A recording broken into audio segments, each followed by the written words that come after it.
Hello, everyone, and welcome to the Freeland Film Festival's virtual panel discussion on captive tigers.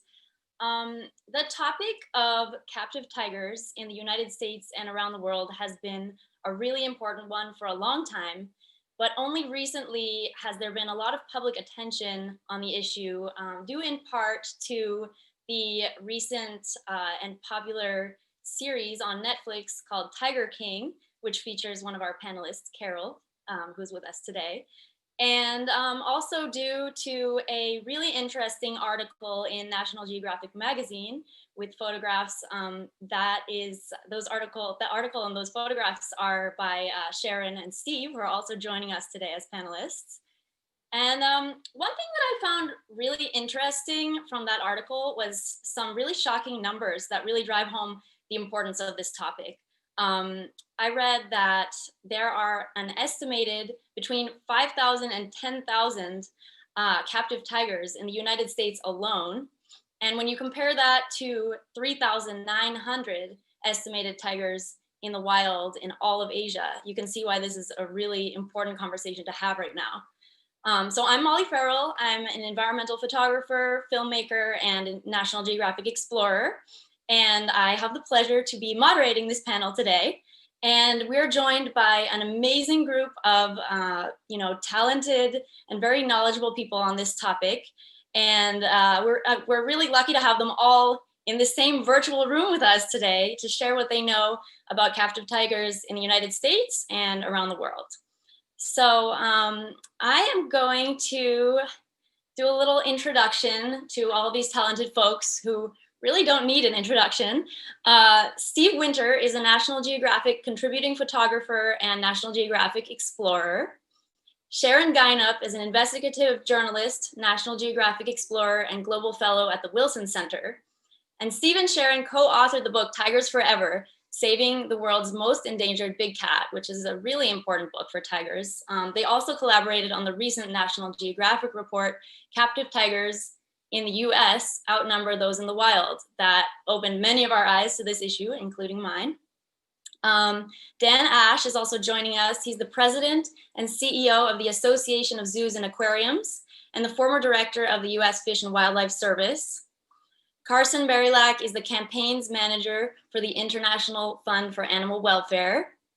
Carol Baskin is the founder of Big Cat Rescue, who's featured on the popular Netflix series Tiger King that I mentioned earlier.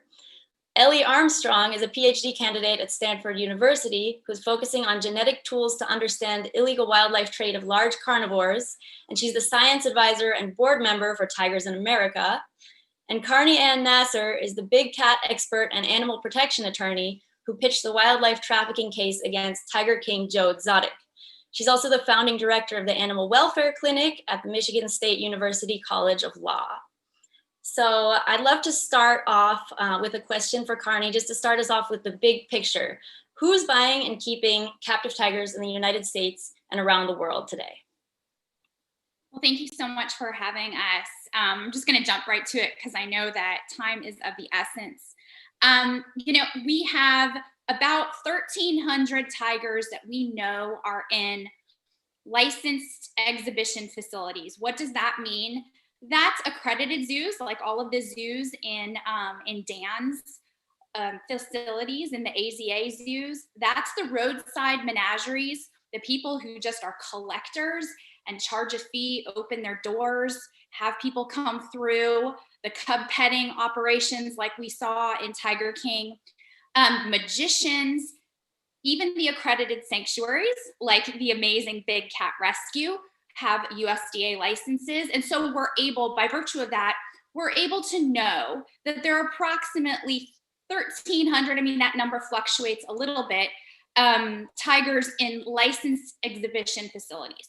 However, due to extreme defects in our federal laws and regulations and a patchwork, total lack of uniformity in the existing state laws, we have no meaningful way to track or know or pinpoint how many tigers are being kept in private ownership.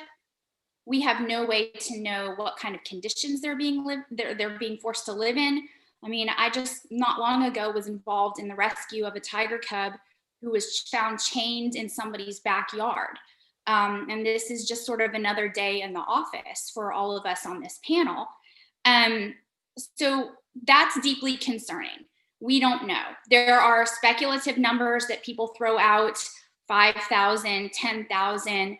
And what's most important here is that we focus on alleviating the legal defects and establish some uniformity of law, so we finally have a way of starting to figure out those numbers.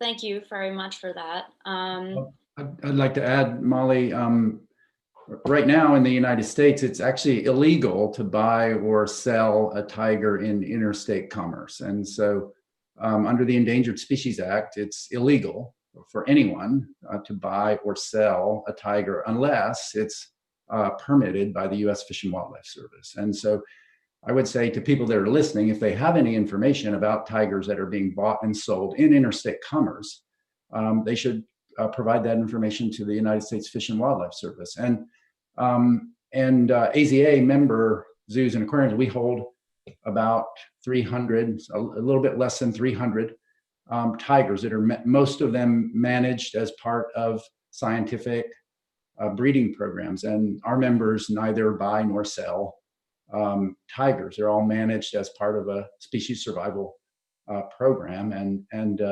managed accordingly. But it's at the state and local level where there's just this patchwork. So within a state, animals can be traded and bought and sold. And that's where this patchwork of regulatory mechanisms and laws at the state and local level are allowing a lot of this activity, commercial activity, to occur. And on top of that, even though it is illegal, historically, the risk and reward, I mean, the risk is very low. Even in illegal trafficking of tigers interstate, the risk of getting caught is low. And even for people who do get caught, I mean, we saw a tiger trafficked into San Diego and the person was given 6 months house arrest, you know? So we're talking about the possibility of like a very lucrative business with very, very low risk to get caught, and then very slap on the wrist type of penalties in most cases, even if their enforcement action is taken. They're not going to get caught because they're smart enough to deal in cash. Yes. And one thing I wanted to add is that, you know, whatever numbers there are, especially for roadside zoo cub petting attractions, I came across numerous examples of owners who whisked cubs away from their mothers when they were born, raised them in their houses. They were not reported to USDA, who provides oversight, you know, for cub petting and other animal exhibitions. There's so many cubs that are never counted. So whatever numbers there are really fluffy. And you know, I was told firsthand by a number of people that there were times that Joe Exotic had 6 playpens in his house with, you know, 2 to 5 cubs per playpen, and none of those were being counted. And there's new cubs being born constantly and recycled. So I think it's really important to have that insight into how this industry runs. We still have 4 states that don't have any legislation relating to ownership of dangerous wild animals as pets. And so we're talking about jurisdictions where you might have to have a license or you meet certain requirements to own a dog, but nothing on the books to own a tiger. So this is what we're dealing with. It's 2020. I know it's really shocking that this is the reality. But this is, you know, this is why it's so important that we pass uniform federal legislation. Very interesting. So on the theme of, I heard Sharon mention the cubs, and I would actually love to ask Carol a little bit about the animal welfare issues around this. Carol, you've worked on a number of rescues and seen the conditions that captive tigers are kept in. What kind of animal welfare issues exist around keeping captive tigers? As soon as that cub can't be used for photo opportunities, which is around 12 to 16 weeks, it becomes a liability, and it becomes a very expensive liability. At Big Cat Rescue, it costs us over $10,000 per year, per tiger, per lion, just to provide the proper food and veterinary care. And that doesn't include any of the overhead of the sanctuary. So you look at these people who have cages full of these hugely expensive animals, and there's no way they could possibly raise enough money through more breeding and more cub petting to be able to take care of all of those animals they already have. And so even if you were to say, well, okay, only the wealthy should have tigers in their backyard, which is ridiculous, given the fact that California is on fire and Florida just had dueling hurricanes hit the coast. I mean, there's just no way that you can safely contain these powerful carnivorous creatures who are hardwired to want to be free. They will do everything in their power to be free. And we just don't have the ability to take on all of the financial responsibilities or even the containment responsibilities. And on that latter note, as far as containing them, we do rehab and release with native bobcats. We have cameras on them so that we can see if they're learning how to hunt or they're recovering. And I watched a single bobcat, a 20-pound bobcat, counting the laps that she made in front of the camera, knowing how large that cage was. She traveled 16 miles in a single night. 16 miles. So there's no way we're going to be able to provide them with the kind of habitats that they need in the private sector. That's just crazy. Wow. I would, Carson, oh, sorry. Go ahead, Dan. Yeah, I would just mirror that. I mean, these are highly specialized animals. They require highly specialized care, professional care. It's extraordinarily expensive to do that. And that's why it needs to be done by qualified professional institutions. And I think we also have to realize, I mean, we're basically talking about a consumer behavior issue. And the reality is that that tiger and lion cubs make money alive, and adult cats, because they're very expensive to care for, they make money when they're dead. And so I think what we have to do is treat this the way it is. It's not a conservation issue. It's a consumer behavior issue, and we have to attack it from that angle. Can I just add a note about the cub petting welfare issue and like what the life of a cub is like? We're talking about young cubs, neonatal cubs. I mean, if you watched the reality show Tiger King, you saw in one frame a brand new just born tiger yanked through a chain link fence. That's typical protocol. These animals are forcibly removed from their mothers at birth, habituated to human handling. There are many times, as we've seen with many of Joe Exotic's associates, one of whom just had his USDA license permanently revoked, and he was slapped with over a $300,000 fine for violating the Federal Animal Welfare Act. And one of those chronic violations was that he was declawing cubs, meaning there's a partial amputation procedure. And not always, this isn't always done like by a veterinarian. We see many times in these roadside zoos that this gruesome procedure is done at the roadside zoo with pliers, with hammers, with these horrible, like rudimentary tools, and that these animals are not provided with veterinary care for the resultant infections, chronic pain, lameness that comes, and many of them die. This is just one of the welfare issues that we're talking about. Many of them are underfed. They're fed only chicken. They end up with metabolic bone disease. These exhibitors can only legally offer them to the public for approximately 4 weeks of time.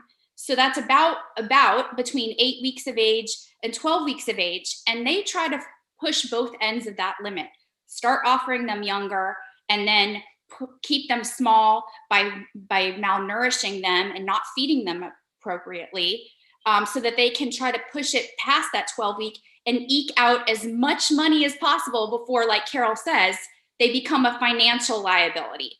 So this is, I mean, and we're just scratching the tip of the iceberg here with the really gruesome animal welfare reality for these animals in this industry. That's exactly. We've also done a lot of tiger rescues. Have you seen what kind of situations have you seen for the tigers that finally grow up and become adults in the tourism industry? Yeah, so as Carney had mentioned, there are a whole range of horrific practices that are inflicted on these animals, often as juveniles, beginning with declawing, but many of the adults, because there is this constant demand for new cubs to supply the cub handling industry, we see that the mothers are aggressively overbred, meaning that they'll produce a litter up to 10 times as frequently as they would in the wild. That is not only extremely physically burdensome, but also psychologically painful, given that those cubs are immediately ripped away from them after birth to be used and exploited for cub handling. We see that, again, as Carney had mentioned, many of them are denied proper nutrition. We do see metabolic bone disease, which for those who are unfamiliar with it, means deformities, pain in movement and walking. Sometimes it can be repaired with some degree of surgery, but oftentimes, almost always, there are permanent impacts of that can never really be addressed. We've seen that oftentimes when an animal is visibly injured, they are denied any surgery or other care. We see open wounds. We see animals whose joints are entirely non-functional. For those who have been declawed, they have permanent difficulty walking and sometimes deformities resulting from that. And those are, I hate to say this, those are the lucky ones who have made it long enough in life to be rescued. Many die very early on. And frankly, as others have mentioned, they are only considered to be commercial assets for in the early stages of their lives. And so despite all this suffering, I will say this is all hidden from the public. The members of the public are told that by taking a selfie with this cub or swimming with it or, paying to play with it in what's sometimes called a tiger playtime, the animal's enjoying it, that by breeding more of these animals, we're supporting conservation. Some will say that we removed this animal from its mother because the mother was going to harm it. And so we rescued this cub from the mother, which on its face should sound absurd to people, but some of these exhibitors are quite convincing when they present these points. And so the suffering that we observe both in the course of rescues and in investigations is extreme, but it is also very well hidden from the general public and from consumers. Steve, switching gears a little bit, at the roadside zoos that you visited to photograph for your piece in National Geographic, did you see any of the roadside zoos claiming that they were involved in conservation? And from what you saw, were they really involved in conservation? Did they have any conservation value? Well, we saw this a lot. I first saw it on the last National Geographic Tiger Story because after I paid my money to get into the Thai Tiger Temple, I was greeted with this big banner that said, supporting conservation. And I had just spent 3 months with the Thai Tiger team, the scientists covering wild tigers in Thailand, and they had no connection. So right off the bat, you are told that coming into these facilities, you're helping conserve wild tigers. And over 2 years of visiting numerous roadside zoos here in the United States, people paying money and justify that selfie or swimming with tiger cubs or being around tiger cubs because they said, well, you're supporting conservation of wild tigers. This is not true at all. And you know, that because captive bred tigers have not been successfully released in the wild. And I know this firsthand because I spent 5 months working in a tiger reserve in central India, and they tried to do it with a mother, 2 mothers that had cubs that the moms were killed. They tried to rehab them, but because they're imprinted, whether they're here in the United States or somewhere else, as soon as they're released, they immediately gravitate to humans, where they go to a village to look for livestock. And that's a huge, dangerous animal then that is really will bring about harm to humans. So what we really need to do, and this has been mentioned previously, is to tell people to not visit these facilities. They have no conservation value.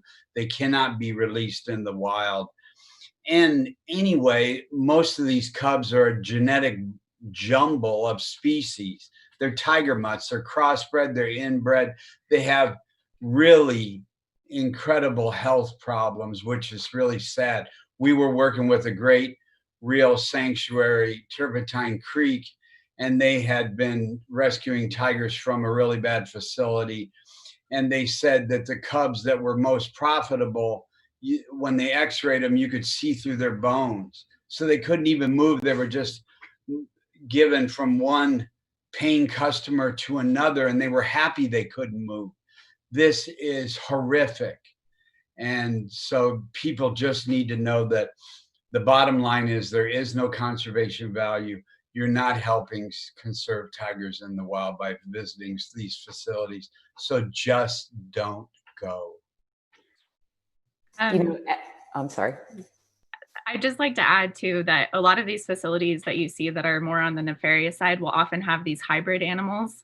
These animals should not be hybridized. They are within the big cat clade, just within Panthera. This is a 5 million year or so divergence between these species.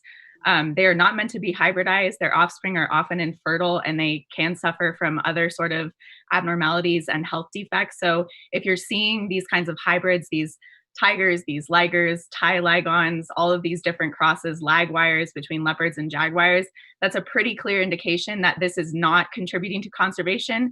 Because if we can't, as Steve said, we've never been able to rewild a lion or a tiger. And if we can't do that, we certainly can't do it with a species that has never even existed and should not be considered a real species.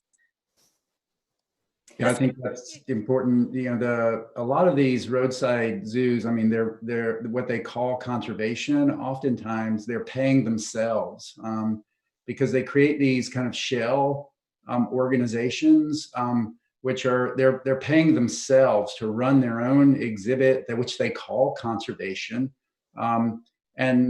Or they're using that money to support their vendors in places like Africa or Asia where they're getting animals, animal stock from, and so a lot of most of these so-called conservation efforts are not conservation at all. And as Ellie said, to manage, as AZA organizations do, a species survival program where you're breeding Malaysian tigers as Malaysian tigers, or you're breeding Amur tiger as Amur tiger, it's very difficult to do and do it professionally and responsibly. It takes a lot of resource. It takes a lot of time. It takes sophisticated facilities and trained veterinarian and animal care staff. It's extraordinarily expensive to do it right, so that you maintain that genetic diversity, and so you have animals that are physically, socially, genetically healthy. It's extraordinarily difficult.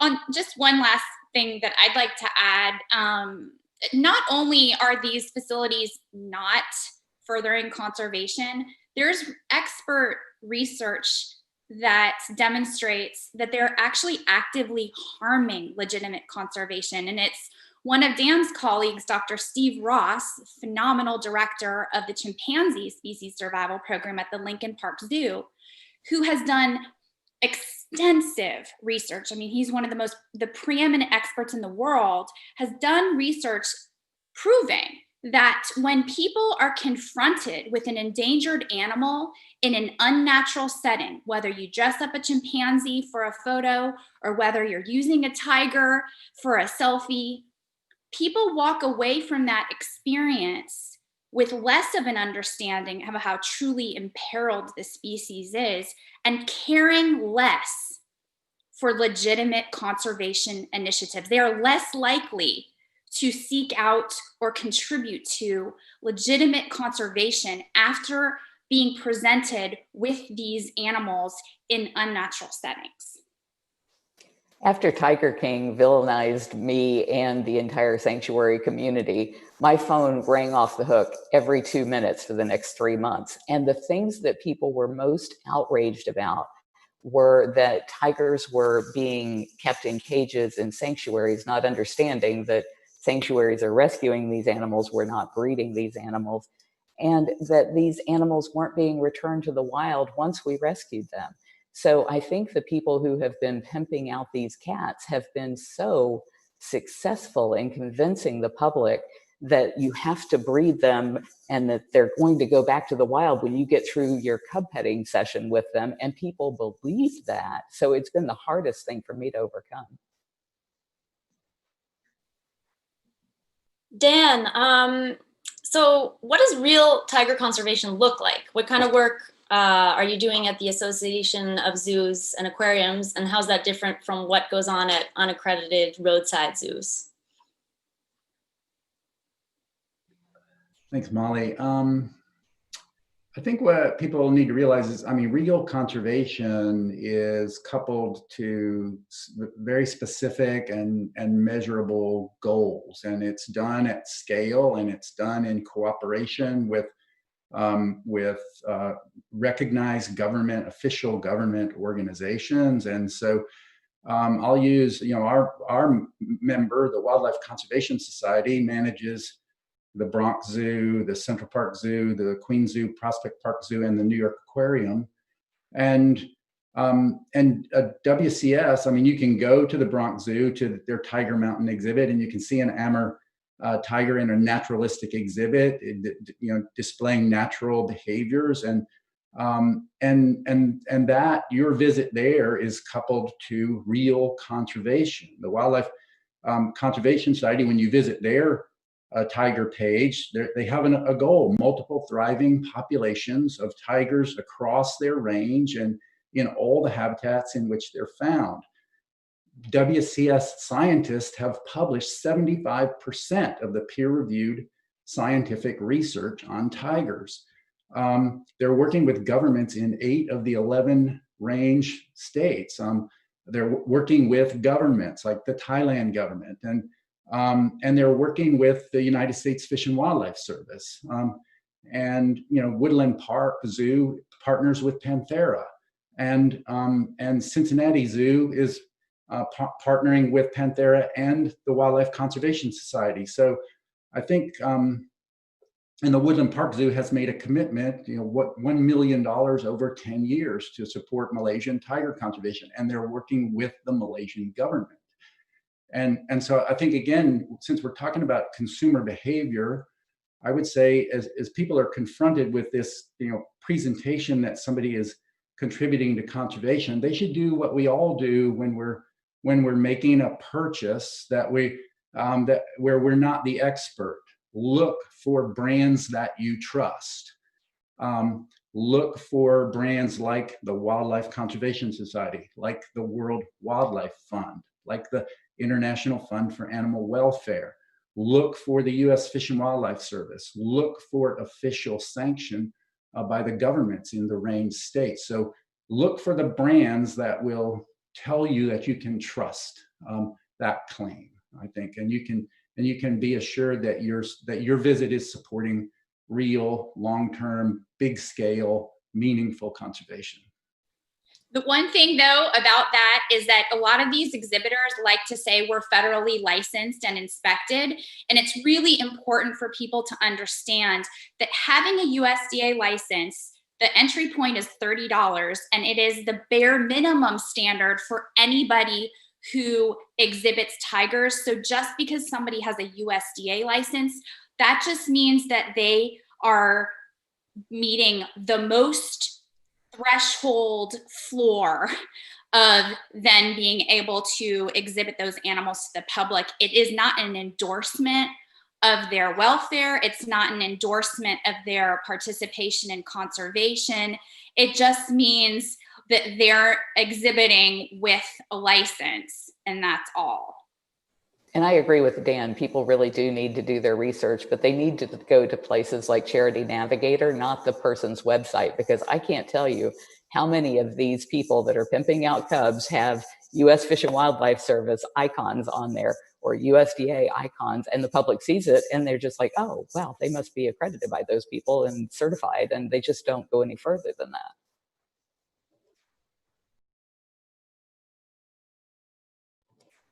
Well, speaking of illegal activity around this industry, Sharon, you and Steve reported on the Tiger Temple in Thailand several years ago, a situation that we were also investigating at Freeland that brought up a lot of questions about the kinds of wildlife trade issues that exist around keeping captive tigers.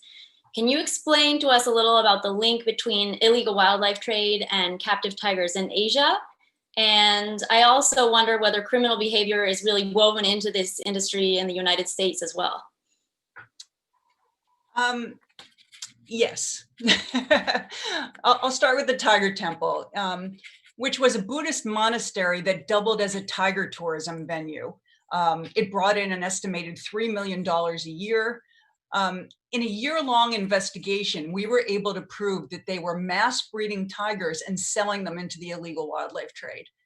And 4 months after our story published in National Geographic, the Thai government closed them down. That was June 2016.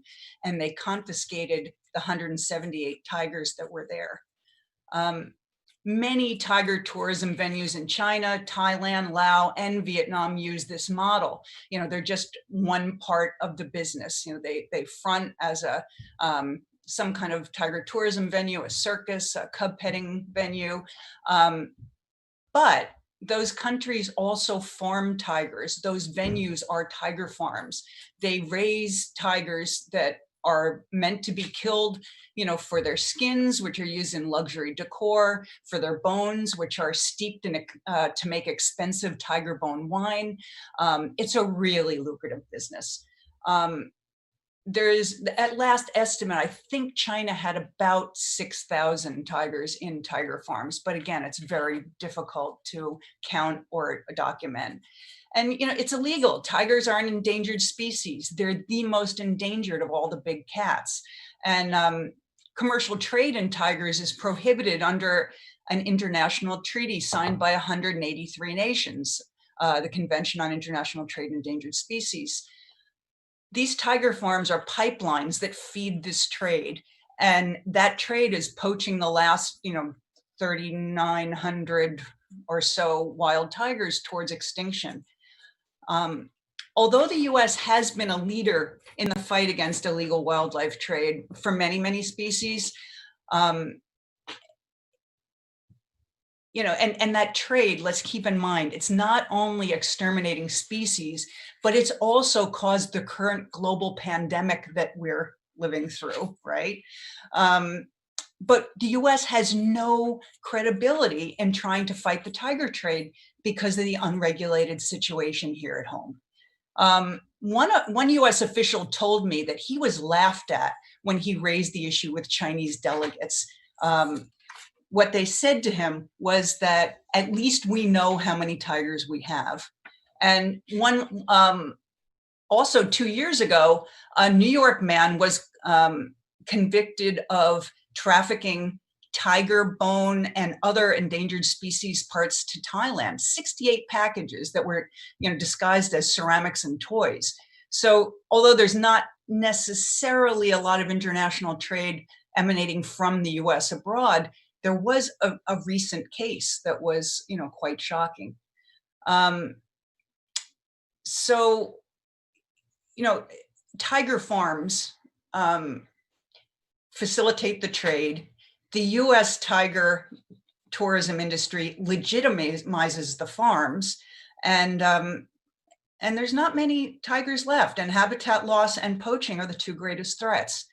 Let me shift to the second part of your question, which is, you know, about criminal behavior. yes, criminal behavior is part of the business model in the US tiger tourism industry. And, you know, in order to have young cubs for tourism, you know, to pet over a 6 to 12 month exhibition season, when the cubs, expire at 12 to 14 weeks, you need a constant flow of young cubs. Not every facility can breed that many, which means that they are getting cubs from other facilities in other states, which, as Dan mentioned earlier, is illegal. It's illegal to have to sell them across state lines. So it's done as a cash business, which again then brings in tax fraud issues. And one other, issue that Dan mentioned is that most of them are registered nonprofits, and they call themselves rescues or sanctuaries, but they don't meet the criteria. Lastly, this is pretty interesting. I started to hear that, a number of people who ran venues that Steve and I had visited had criminal records. So I did background checks into about 30 venues. There was only one example of a venue where either the owner or at least one employee did not have a criminal record. And many of them were felons. They'd been convicted of gun or drug charges, violent crimes. One person who worked at the now closed Dade City Wild Things was a registered sex offender. Miami drug kingpin Mario Tabrawi was sentenced to 100 years in prison, and he was released purportedly after turning informant. He now again runs a cub petting and other exotic animal petting industry. And then there's Joe Exotic, who was sentenced to 22 years in prison for murder for hire charges for, trying to get Carol Baskin killed. But there was also wildlife charges. This is really interesting. As part of my research for our National Geographic story that ran last December, I had to speak to and correspond with Joe Exotic. You can't write about someone without speaking with them. It's legal. You have to do that. And he raised a really important point that a lot of people did and are still doing what he was imprisoned for doing with tigers, right? And he sent me text messages from his phone about cub transactions. And in one string, his partner, Jeff Lowe, discussed selling tiger skins to a client in Las Vegas. And the buyers that he was convicted of selling to have not been charged. So, there is that kind of illegal activity that's still going on in this industry.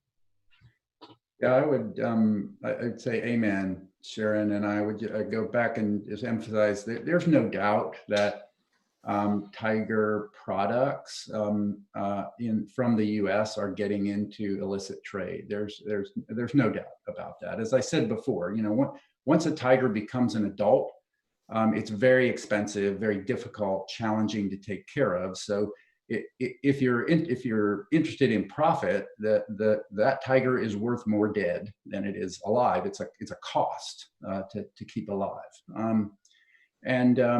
So there's no doubt that products from tigers here in the U.S. are getting into trade.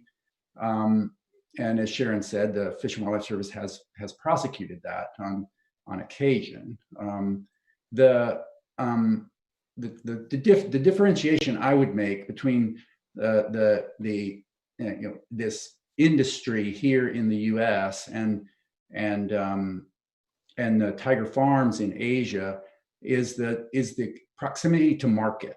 The tiger farms in Asia are right in the backyard of the market in the major market for these products, and which makes the transshipment, the movement of the products, the sale of them, the marketing of them, much more direct. And so the challenge from again that consumer standpoint is really the greater challenge is with the Asian farms and market for these products.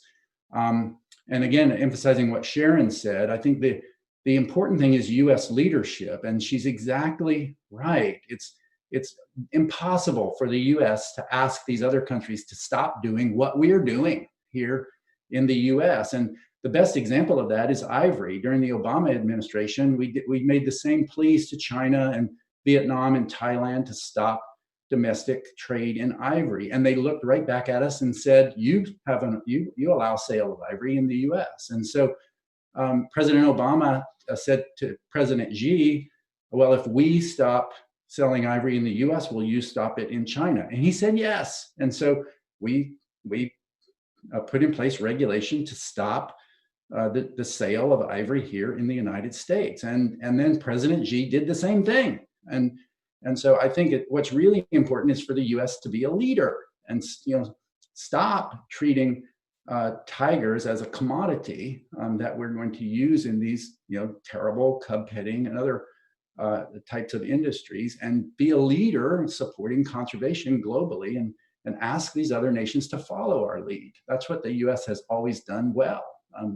We should continue doing it. I can't agree with Dan more. I mean, and just to sort of trace the importance of us as a leader here, to take it back to the range states, tiger populations, wild tiger populations, and this is from I've attended the last two CITES treaty meetings, and wild populations of tigers have only stabilized in the countries that have banned tiger farming. So that speaks directly to the importance of the US taking an affirmative leadership role so that we can squash these tiger farms in other countries where the wild populations of tigers are being decimated. I'd like to add a shocking fact. There are 7 countries that are under investigation by the CITES Secretariat, that international treaty. 4 of them are the Asian countries I mentioned that are farming countries. The US is on that list for possible illegal international tiger trade. It's not what you would expect. Back in 2011, we met with a whole group of people at IFAW's headquarters, and I worked with an intern at IFAW to try and use tiger stripes, because they're like a fingerprint, they're unique, to identify how many cubs were ending up out there being used for photos on Facebook and Flickr, which was popular then, and other places. And just with the tiger stripe method, we were able to locate 200 cubs in a single year. It was actually like a 6-month period that were being used this way. And 200 tigers are not showing up in legitimate sanctuaries each year. And so if you look at that number in the 9 years that's happened since then, 1,800 tigers at a very bare minimum, those are just the ones we could identify, have disappeared. Ellie, you're doing some groundbreaking research on genetic testing in tigers. Can you tell us how an improvement in genetic testing might help to increase our understanding of the illegal wildlife trade? Yeah, absolutely. So just to give, I think, a little background on genetics' general role in conservation and forensics, is that typically we can use genetics to identify some of these illegal trade products. So when a shipment comes into the United States, whether it's a batch of ivory or a batch of tiger bones or some sort of product, we can use genetics to identify and kind of confirm what species it is. But oftentimes this is not enough information for us to kind of answer some of the critical questions. So just being able to say that it's a tiger or that it's an elephant or that it's a lion is not enough. And you would want more information, such as how many tigers contributed to that shipment, or how many elephants, where exactly are those tigers from? So are they coming from farm situations, or can we identify which countries the tigers are actually coming from? Are they coming from the wild? And so previous methods were not able to do this very well. We could do it to a certain extent, but what we really lacked was the technology and the databases where we could start to infer some of this information. So very similar to like what 23andMe does with humans, where they've sampled globally humans all over the world.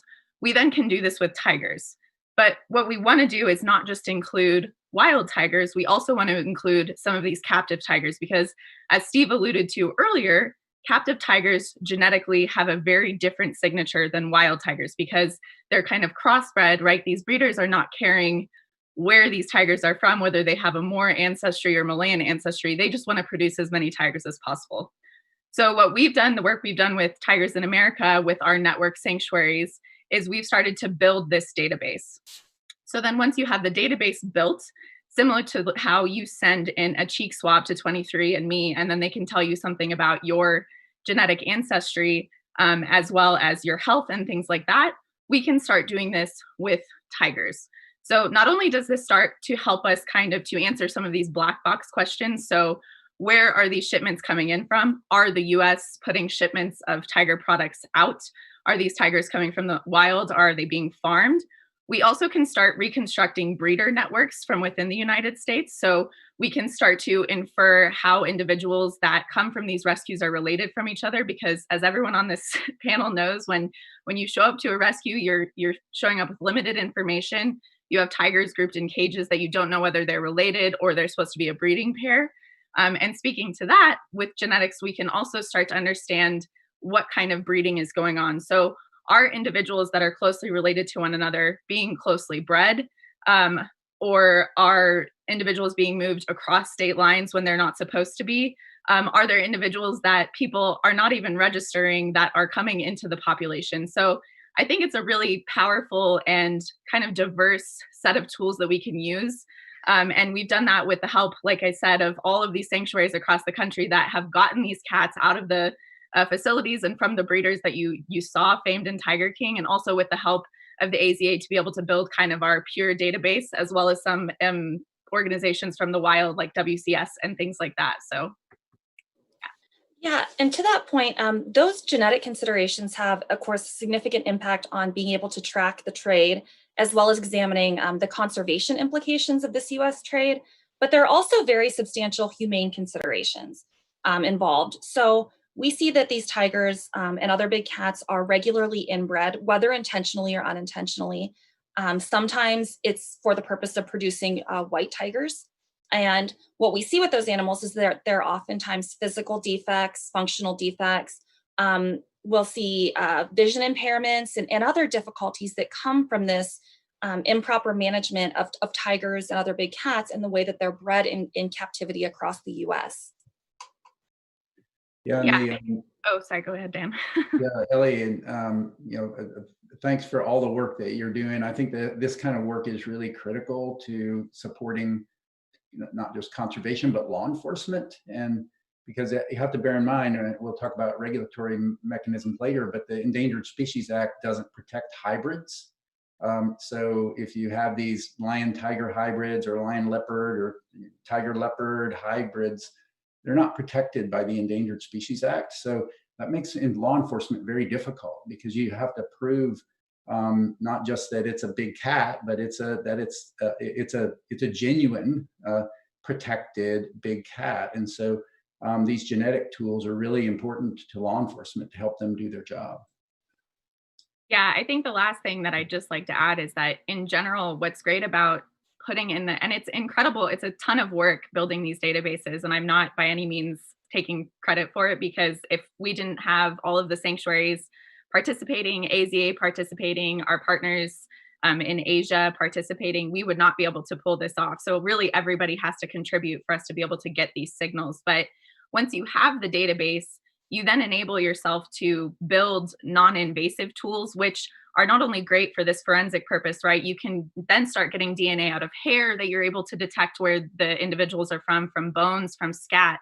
And not only does that help you with these actual like law enforcement cases where the illegal trade is coming up, but we've been able to, so Carney mentioned a cub that was moved across the San Diego border. We were able to genotype that cub and say that it was actually a captive. It was not from the wild.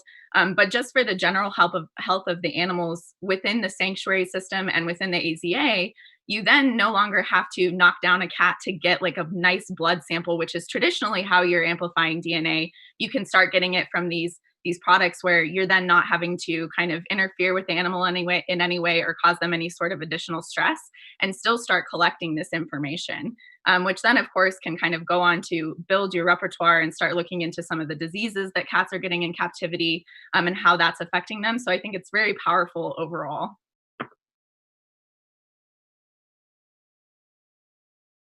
So Dan, you touched on this a little, but can you talk a little more about what kind of regulation is currently in place around captive tigers in the United States?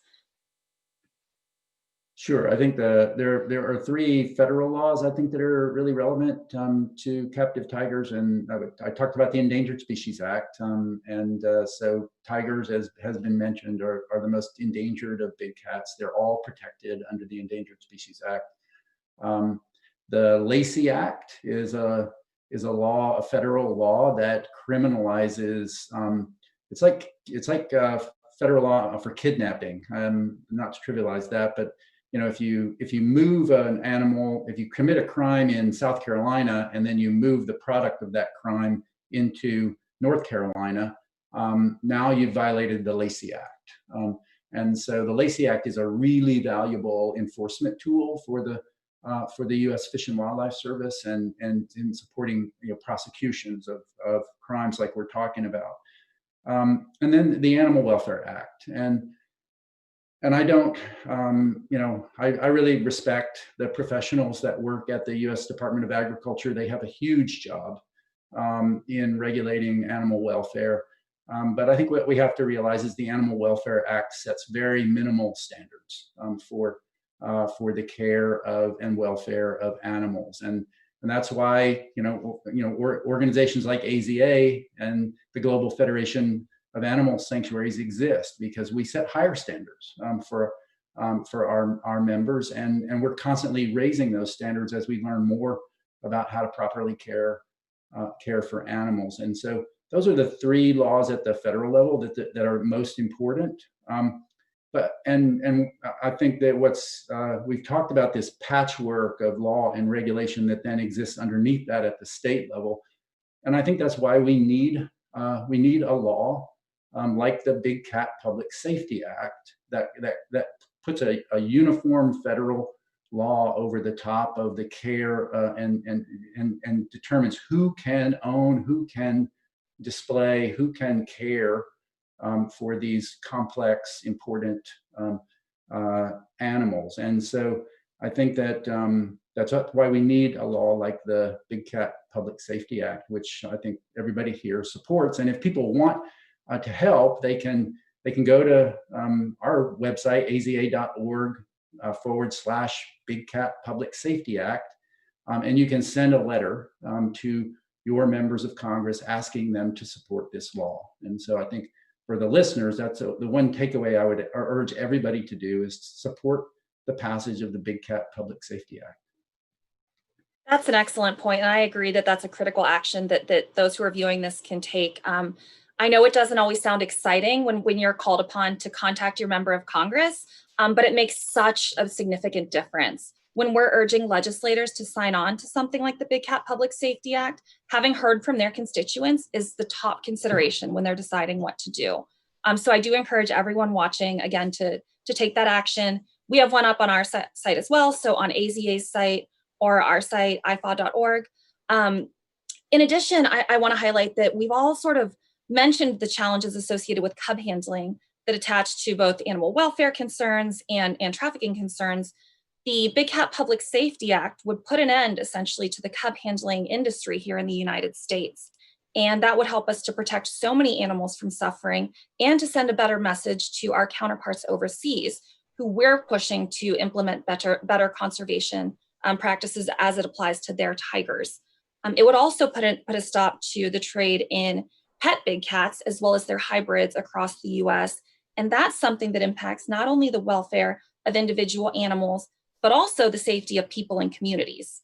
So again, please do take action at aza.org or ifaw.org to support the Big Cat Public Safety Act. If I can just add something to illustrate how minimal the standards are under the Animal Welfare Act.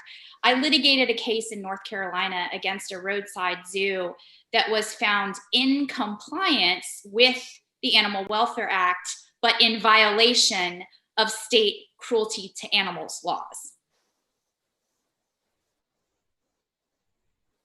Yeah, the Animal Welfare Act applies to other species beyond the big cats we're discussing here, but we have seen it's really never been a fully adequate mechanism for protecting these animals, and we've seen a significant decline in enforcement in recent years. And so while it's reassuring that there are some statutes in place to protect big cats, there is much greater protection needed at the legislative realm as well as in the regulatory realm. And so just as we encourage Congress to advance the Big Cat Public Safety Act, we've urged USDA to prohibit direct contact between the public and big cats.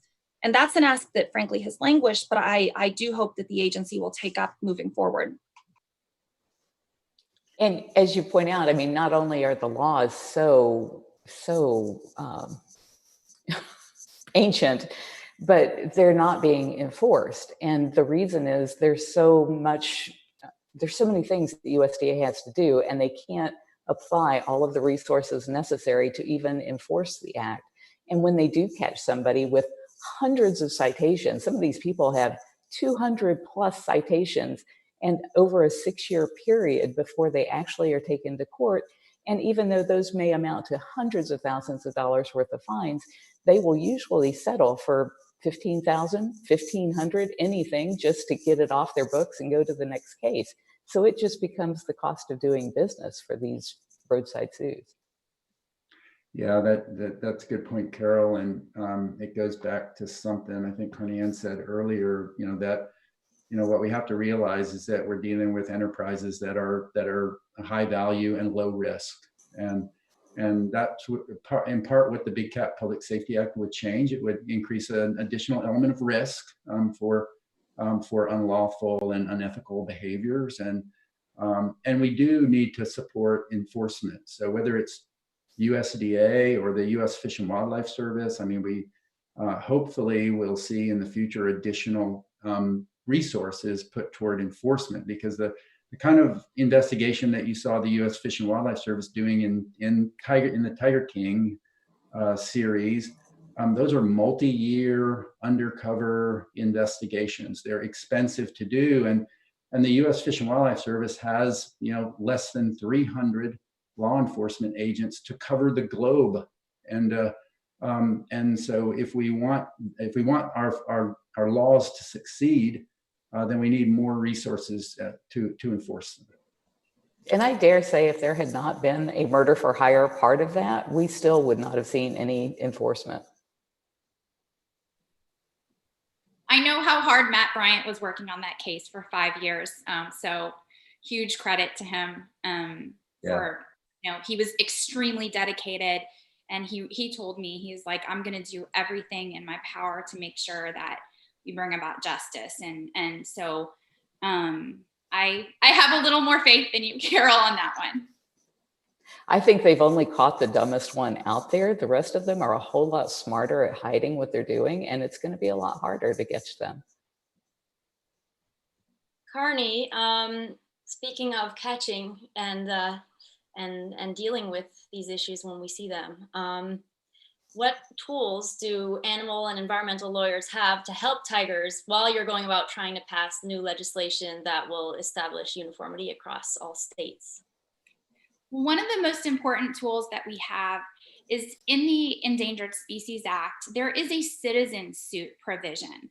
What this means is that animal lawyers and conservation and animal protection organizations can actually sue tiger exploiters directly.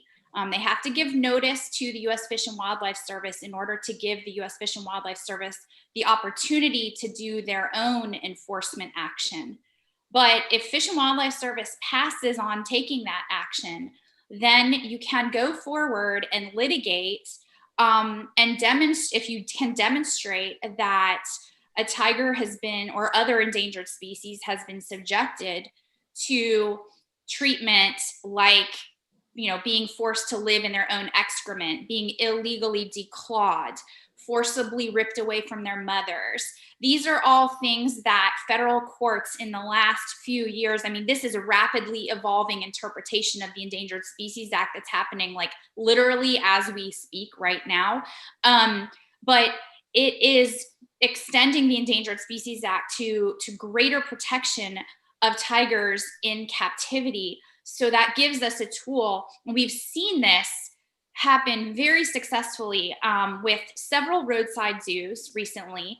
Now it requires a lot of resources. Not anyone can undertake a case like this that frequently requires extensive visits to the facility, paid experts who have to visit the facility, and like a lot of time and lots of lawyers.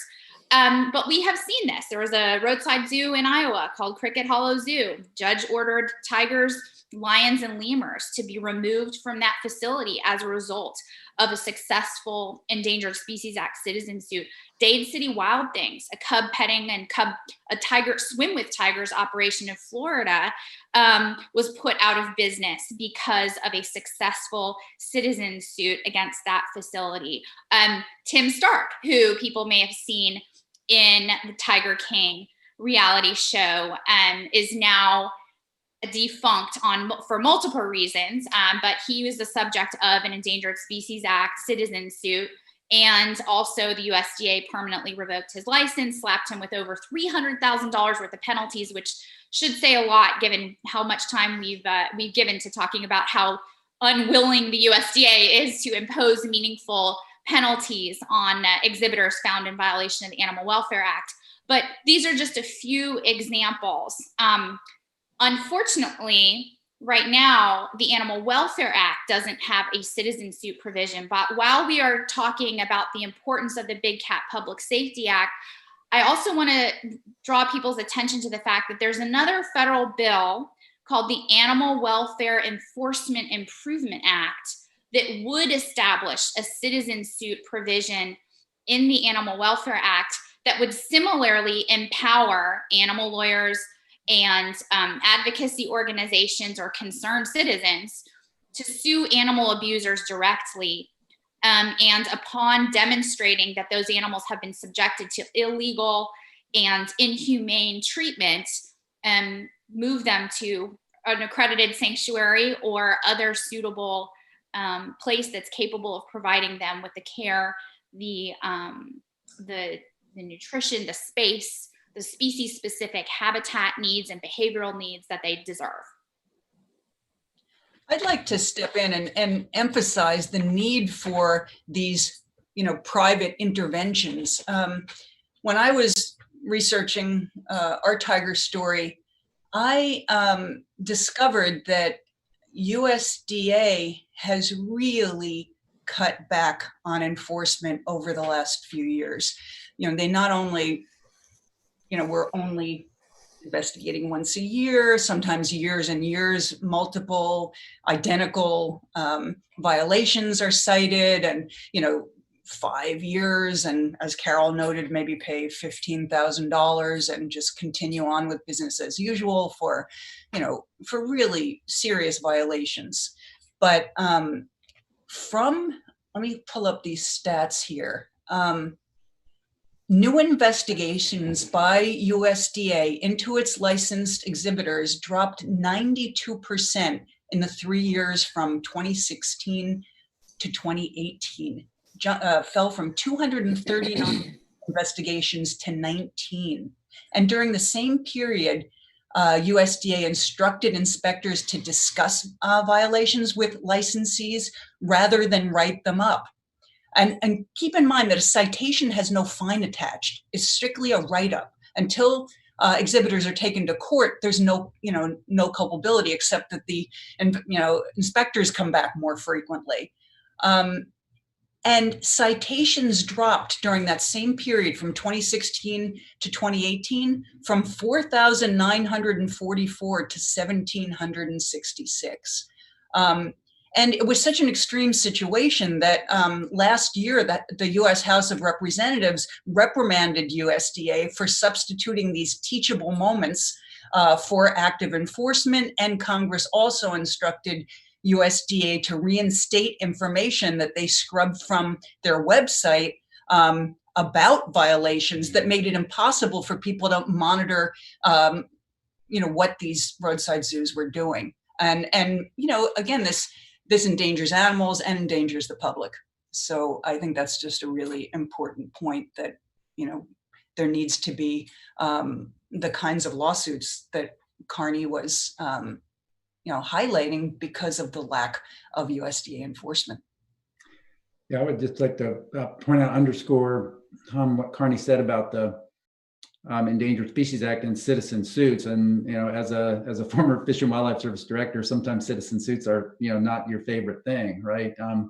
But it's an incredibly valuable part of the Endangered Species Act, and I would just like the viewers to know that it's under assault. There was a hearing just this week in the U.S. Senate where the citizen suit provisions of the Endangered Species Act were in the bullseye of the Senate Committee on Environment and Public Works, and because industries far and wide don't like the fact that citizens can bring action under the Endangered Species Act, and so it's an incredibly important, valuable tool, and it allows talented people like Carney and others to help the government enforce the laws. Because again, quite frankly, the enforcement operation that was documented in Tiger King was begun when I was director of the U.S. Fish and Wildlife Service. Directors have to authorize all of the major undercover investigations, and quite frankly, when you're talking about operations like that, it is a low priority. When I'm talking about using law enforcement resources to stop elephant poaching in Africa, or orangutan supplement orangutan work in Malaysia, you generally assign these kind of things a low priority. So it's important that citizen organizations can fill that gap. Very important. I owe you a debt of gratitude for approving that investigation, Dan. Thank you.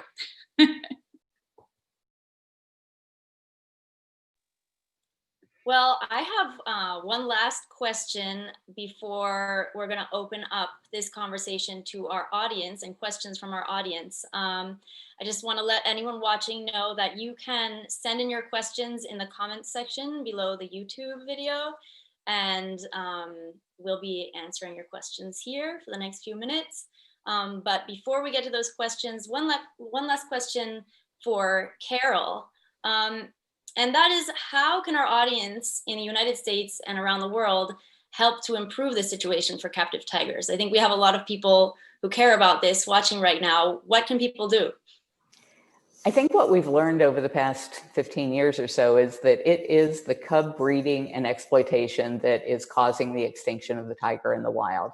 And it's a hard thing for people to wrap their heads around, but we all here, I think, would agree that that is a leading cause of the extinction because of all of the things that we talked about here. So if you are not from the US, then what you can do is never participate in paying to see or pet a cub in captivity. And if you are in the US, we've been talking about the Big Cat Public Safety Act, but I don't think we've said what it does. It does two things. It stops cub petting, which stops all of that captive breeding in backyard cages for the cub petting industry. And it phases out private possession of big cats. So people that have them can keep them. It's not going to take their animal away from them, but they can't buy or breed more. And so these cats will die out in captivity, except for the zoos that are accredited by the AZA. But that is what we need to have happen. And currently, our federal bill is better positioned than it has ever been. We have 230 co-sponsors in the House. That's a majority.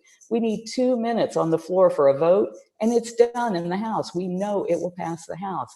If it passes the House with enough bipartisan support, right now we have quite a bit, if we can get everybody to contact their member of Congress and ask them to to vote for it when it comes up and to ask that it come up for a vote. If it passes there with a big enough bipartisan support, I think it'll pass in the Senate as well. And this whole thing could be done this month. This month it could be done if people just contact their member of Congress.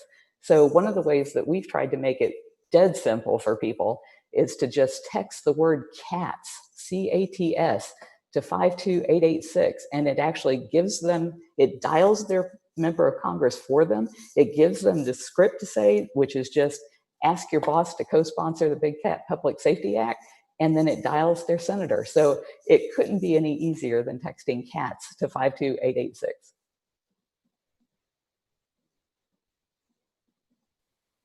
Great, thank you so much for that. And while we wait for just a few more questions to come in, I actually do have one more question for Carson, which is a little bit about the public safety issues on this issue. We touched on that a little bit, but I realized it would be worth talking a little more about the dangers for the public around this issue.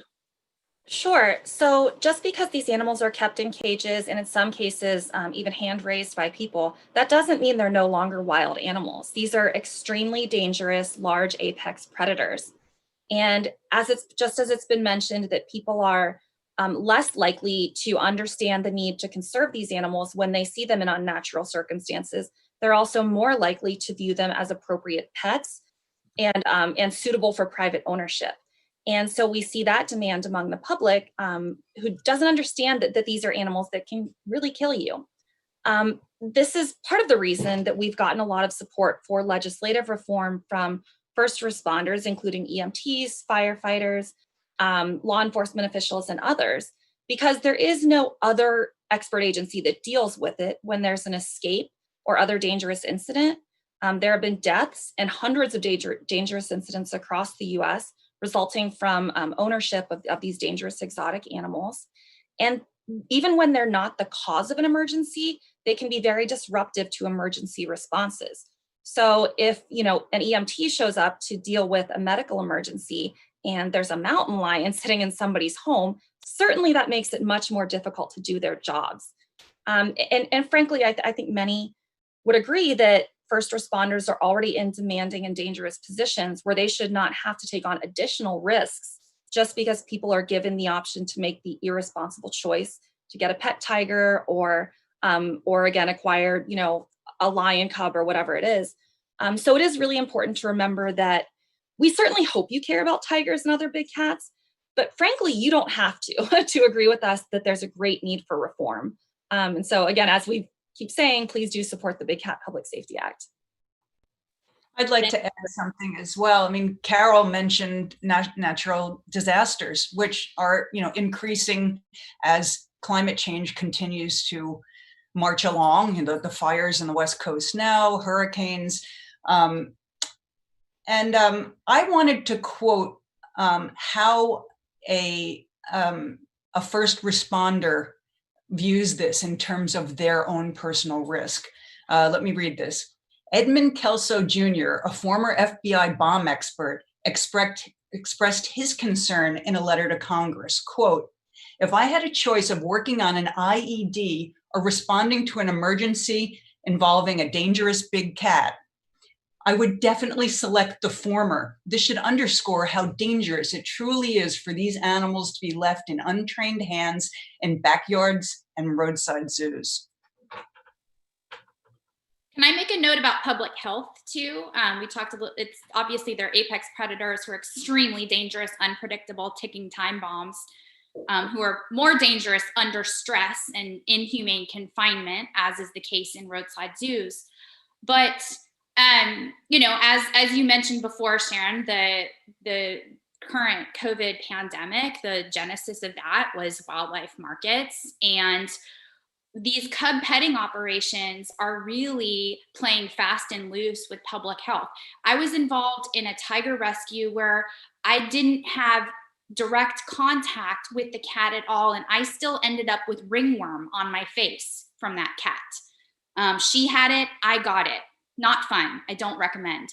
I also have a dear friend who is a documentary filmmaker who made an award-winning film called The Elephant in the Living Room. And if you haven't seen that documentary about America's exotic pet crisis, I highly encourage you to watch it. It's extremely compelling film. But he had a life-threatening medical condition result from filming that documentary in close proximity to dangerous pets like lions and big cats, to the point that no human medical doctor was able to figure out what was wrong with him. He was in the hospital, and you want to know what ended up helping him? A veterinarian. He had to be treated by a veterinarian. So, there's extreme, not just public safety risks, but the public health implications too. I mean, I'm a mom, I have 3 young kids. I would never in a million years let them run the risk of any of these serious health problems that could result from just having a photo taken with the tiger.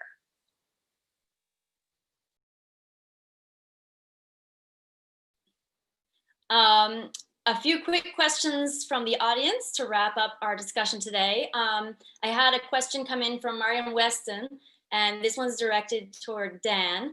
Is there a way to identify genuine zoos that support conservation in other countries, for instance, in Mexico?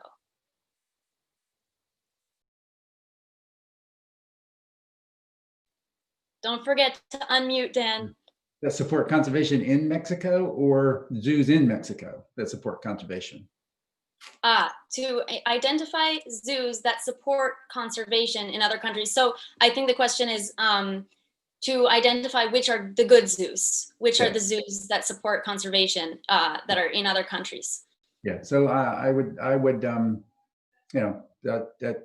the risk of sounding like I'm just making a plug, I mean, obviously the zoos that are accredited by the Association of Zoos and Aquariums. I mean, it was mentioned before that over 1,300 facilities, I think the number was, are licensed to exhibit big cats.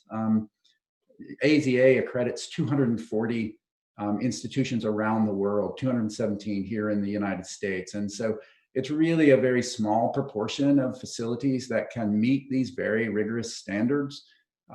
If you're visiting a sanctuary, AZA accredits sanctuaries as well, but the Global Federation for Animal Sanctuaries is the recognized authority there. And so look for those brands. Look for a facility that's accredited by AZA if it's a sanctuary, accredited by AZA or accredited by the Global Federation for Animal Sanctuary. That's your best bet, is really to look for that accreditation. I'd like to add, no one really identified the criteria for what a true sanctuary is. In a true sanctuary, they don't breed animals. There's not hands-on contact with the public. They provide proper nutrition. They provide vet care.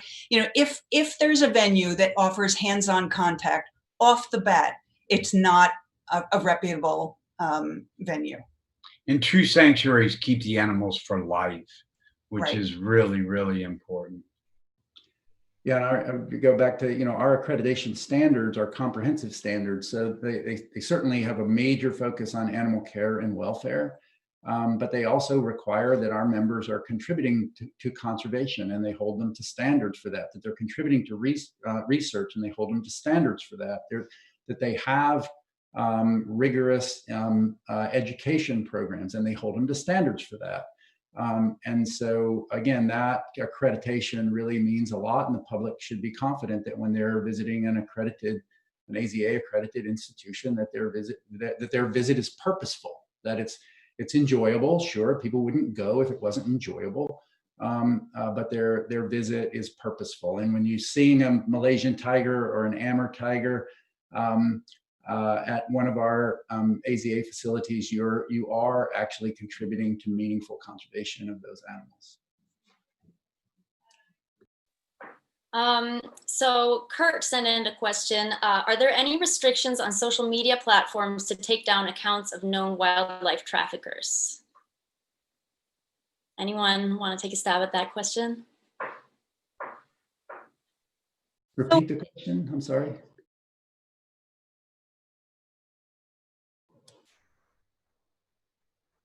If someone is a known wildlife trafficker, presumably they're already being pursued in some way. I don't know that the social media platforms themselves have an approach to that. I suspect it would align with whatever procedures and policies they have in place for addressing other criminal behavior on their platforms. What we have seen that's very interesting is some social media companies and others taking it upon themselves to identify inhumane and irresponsible behaviors that people may engage in on their platforms.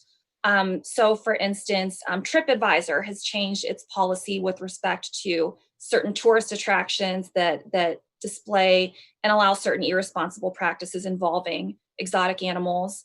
And then I believe some of the social media sites like Tinder and others have put rules in place that, well, I don't know what the consequences necessarily would be, that you're at least by the terms of service not supposed to post certain things featuring things like direct contact with a big cat.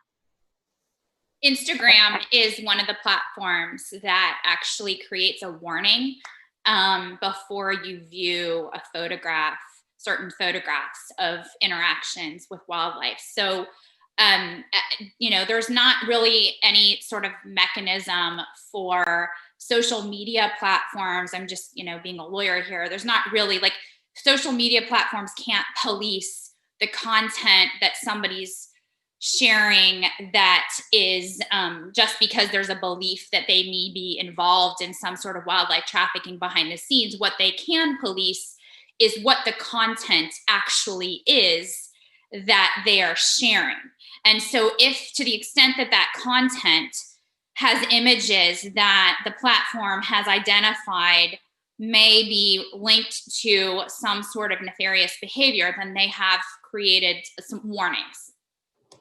And that's really important action, because a lot of these photos and other direct contact experiences are engaged in largely to have those images to post on social media to get a lot of likes. And when New York State a few years ago prohibited direct contact between the public and big cats, many news outlets reported it as a tiger selfie ban, because it was so well known that those images are largely sought out for the purpose of posting on social media.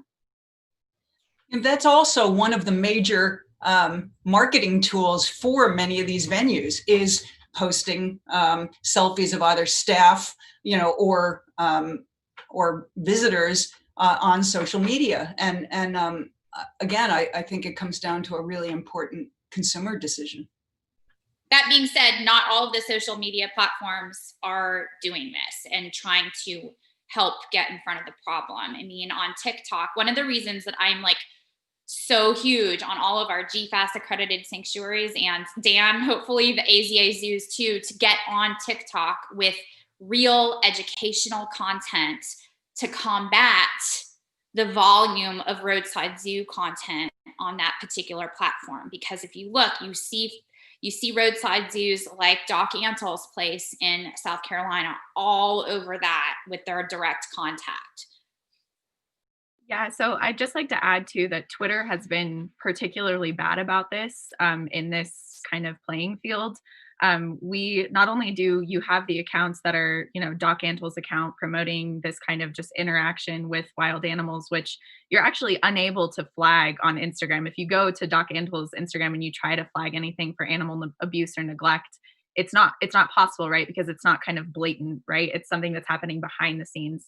But on Twitter, we also have seen these uptick in accounts that are people posing as kind of scientists or conservationists. So kind of a la like Steve Irwin, Discovery Channel type people that are going out and interacting with wild animals. So Brother Nature is one of the worst ones.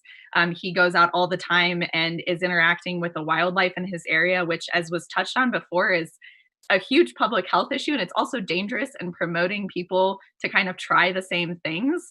So I think it's really important to filter your content in a way, start reporting those accounts, and hopefully, with people like Carney and Carson working on these things, we'll eventually be able to actually report them and get them taken down. It's challenging though, because when you have PBS with programming that includes Wildcrats, which uses wild animals from roadside zoos to depict as if they are in the wild animal interactions, it's legitimizing a lot of these facilities, and it really makes it challenging. And that's why it's so important that if you want to visit a wonderful zoo, you go to the AZA website. If you want to support a true sanctuary, you go to GFAS.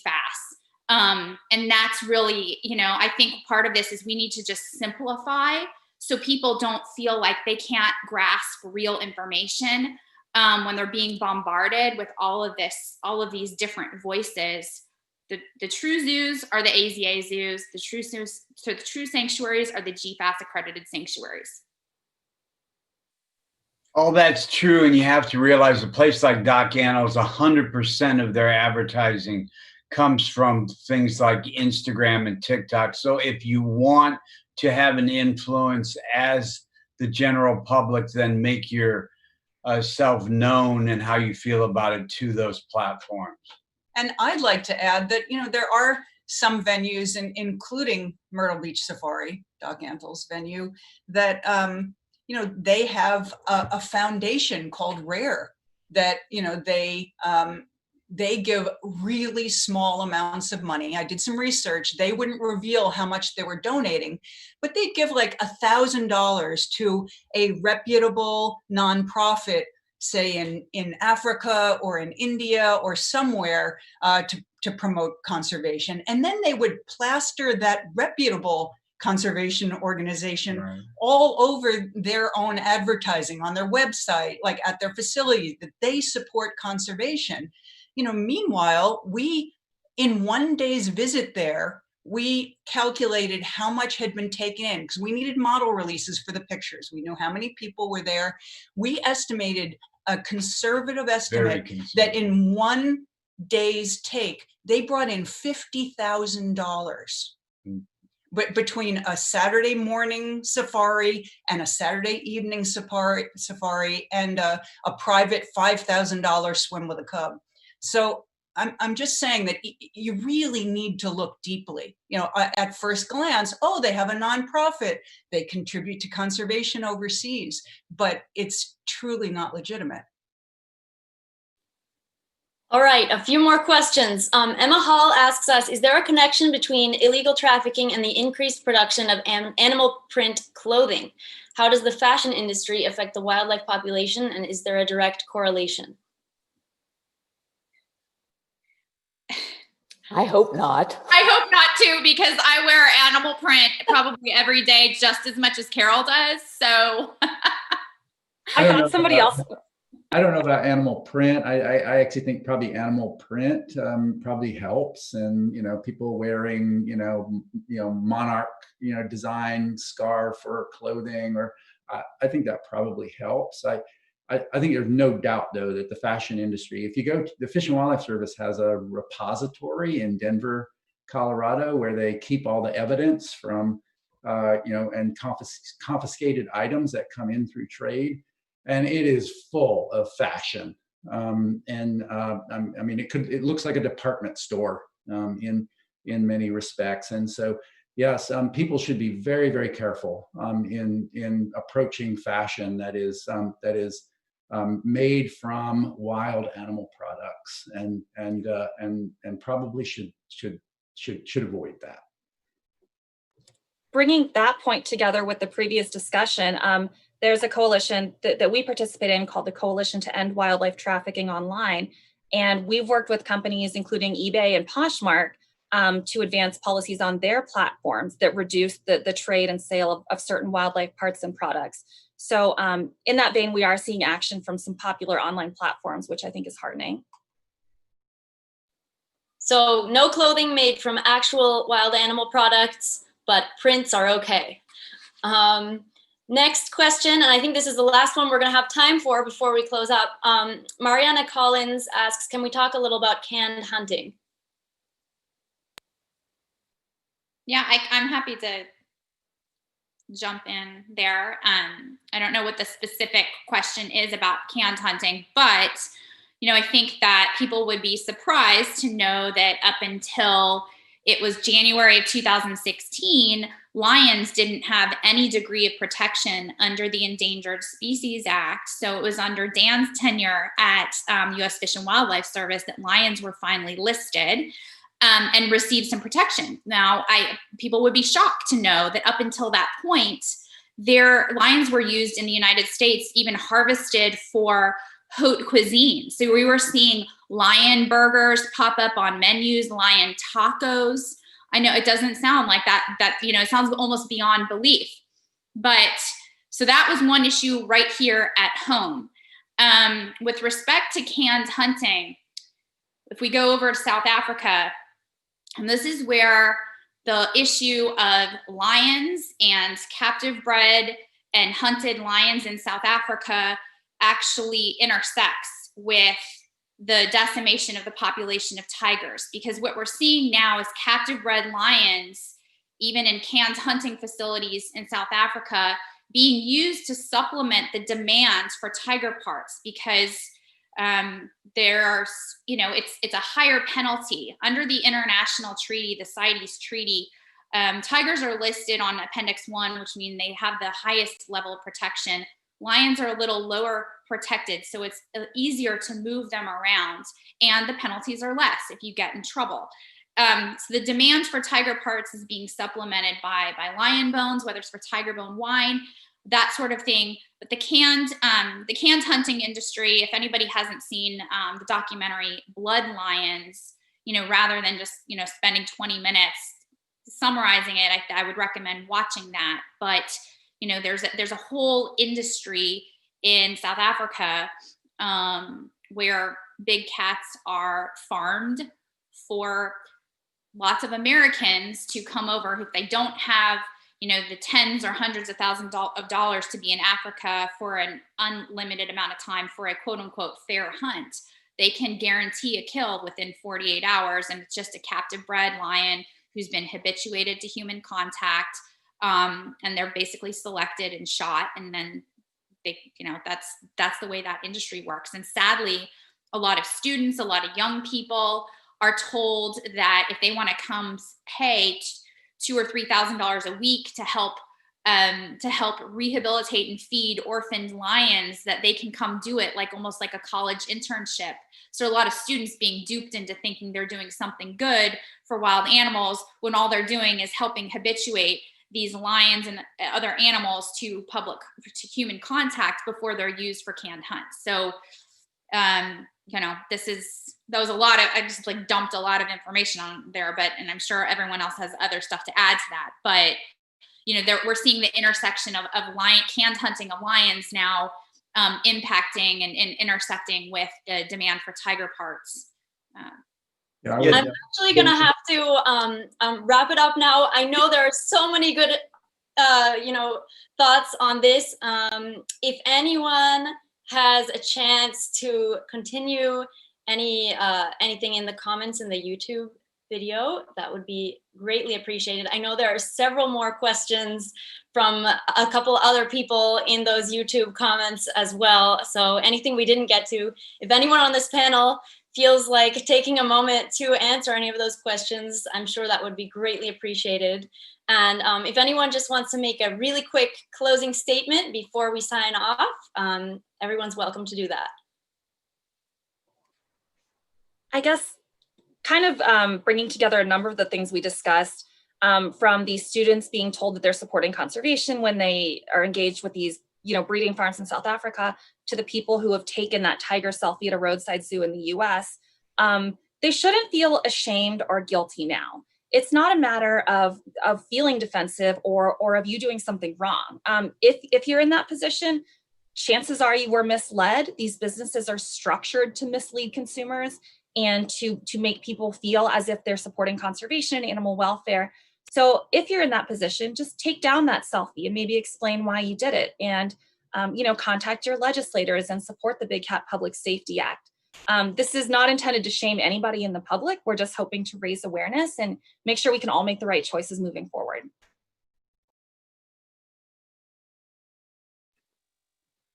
In the end, it's all about saving tigers, because in many instances, whether it's a Tiger King, the tiger becomes an object, and these are living beings that we need to protect. So the best thing is educate yourself if you want to go to one of these facilities. As Carol said, check the Navigator on charities, find out about actually what you are doing and make educated choices for tigers. Yeah, I'll echo that. Be an informed consumer. I mean, I think that's the most important thing. And, if it doesn't feel right, it's not right. And I think the main thing to do is, if you go to a place, ask yourself a simple question. Does this look like a place that is working for the animals, or a place where the animals are working for the place? If it looks like a place where animals are working for the place, don't go there.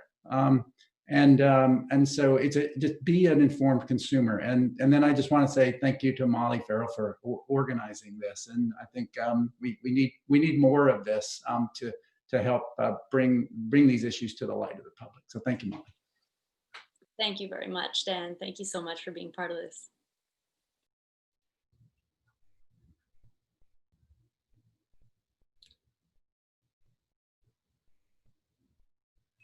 Anyone else last statements? If there's anything that we forgot to talk about or that we didn't get to talk about in these last questions, please do feel free to continue the conversation in the YouTube comments. I think everyone would love to see that. And while we just mentioned social media, you can follow the AZA on their social media platforms. Follow your AZA accredited zoo close by, follow IFAW, Big Cat Rescue, follow National Geographic. All of us have social media platforms where we discuss these issues and we bring these issues to light. So, to the extent you have more questions, then you can, I'm sure all of us would be more than happy for you to connect with us in social media on some. Yes, let's keep the discussion going after this. And thank you so much to all of you for being part of it. Thank you for all of your thoughts. It's been a really, really interesting conversation. And I'll just end by saying that anyone watching this can check out more programs in the Freeland Film Festival at freelandfilmfest.org. So lots of interesting films and programs going on all weekend. And thank you so much for joining us. Thanks, Molly. Thanks, everyone. Stay cool, cats. Thank you. Yeah.